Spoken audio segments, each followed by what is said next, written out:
بسم اللہ الرحمن الرحیم۔ ایسا ہے کہ ہم انسان اس وقت بالکل گمراہی کی حد حدود سے بھی آگے نکل چکا ہے، بے شک اور دنیا داری کے جو معاملات ہیں اس میں اپنے رشتے کیا، اپنی اولاد کیا، فیملی کیا، عزیز اقارب کیا، سب کے لیے ہم وقت نکال رہے ہیں اور نکالنا پڑتا ہے بوجہ مجبوری۔ بے شک تو ایسا ہے کہ یہ جو ہمارے بھائی ہیں، آج ان سے میری پہلی ملاقات ہے، لیکن باخدا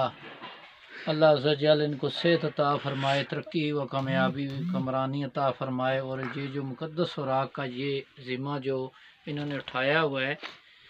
اس کو اگر ہم لوگ بھی آہستہ آہستہ کر کے اس طرف اپنی سوچ کو لائیں اور اللہ کو اور اس کے رسول کو صلی اللہ علیہ وسلم کو راضی کریں تو کیا ہی بات ہے۔ بے کیونکہ شک دنیا میں تو کچھ بھی ہم لوگوں نے دنیا میں زندہ تو نہیں رہنا نا، بے شک آخر موت، بے وہ شک بھی بے موت شک بھی ایسی چیز ہے اس کا کوئی ٹھکانہ نہیں ہے، کب آ جائے، کس گھڑی کس وقت آ جائے۔ بے شک تو تمام بہن بھائیوں سے، عزیز اقارب سے، مسلمانوں سے، انسانیت کے جو علمبردار ہیں، جو انسانیت جن کے دل میں تھوڑی سی ہے، ان کے آگے میری ریکویسٹ ہے عاجزانہ طور پہ، یہ کوئی میڈیا، سوشل میڈیا یا کوئی ایسی بات نہیں ہے، پبلسٹی نہیں ہے کہ جہاں جس کو کوئی مقدس سوراخ نظر آئے تو خدا را اپنے آپ کے لیے، اپنی بہتری کے لیے، اپنی فیملی کی بہتری کے لیے اسے اٹھائے، سنبھالے، اور اگر وہ سنبھال نہیں سکتا ہے تو اٹھا کے ان بھائی صاحب کا جو پتہ ہے، کانٹیکٹ ہے، وہاں تک پہنچا دے، اللہ اس کا ان کو اجر دے گا، جزاک اللہ۔ جی قبلہ شاہ صاحب، آپ اپنی آنے والی نسل کو کیا پیغام دینا چاہتی اس حوالے سے؟ آنے والی نسل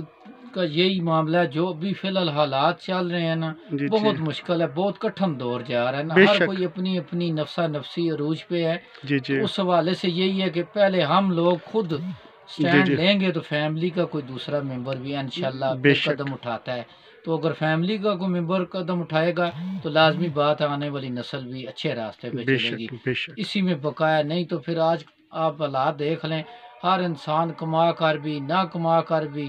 کمانے کے باوجود بھی پریشان حال ہے، بھئی نہیں پوری پڑتی جی۔ بے شک تو بے شک اس کے لیے بس یہی میرا پیغام ہے کہ ہر کوئی انسانیت کے ناطے، اور اللہ نے جو مخلوق پیدا کی ہے، اتنا تو حق بھی بنتا ہے کہ ان چیزوں کا کم از کم، اور اچھا اس نے اخلاق رکھے گا تو اس پہ اللہ اور بھی برکت بے شک فرمائے بے گا۔ شک تو جزاک اللہ، بس یہی میرا پیغام تھا بہت جناب مہربانی صاحب۔ تمام سامعین ناظرین، آپ خود بھی کوشش کیا کریں، اپنے بچوں کو باہر گلی محلوں میں لے کے جایا کریں، وہاں پر جو مقدس سوراخ ہوتے ہیں ان کو اٹھا کے گھر میں لے کے آیا کریں، صاف کر کے، خوشبو لگا کے، گلاب کی پتیاں اوپر رکھ کے اپنے گھروں کے اندر سجائیں۔ یہ اللہ تعالیٰ کے پاک اور مقدس نماز جو باہر ہے، اسی وجہ سے ہمارے پر اللہ تعالیٰ کا عذاب آیا ہوا ہے۔ تو تمام دوست اس ویڈیو زیادہ سے زیادہ شیئر کیجیے گا، لائک کیجیے گا۔ اللہ تعالیٰ آپ سب کو اپنے حفظ و امان میں رکھے۔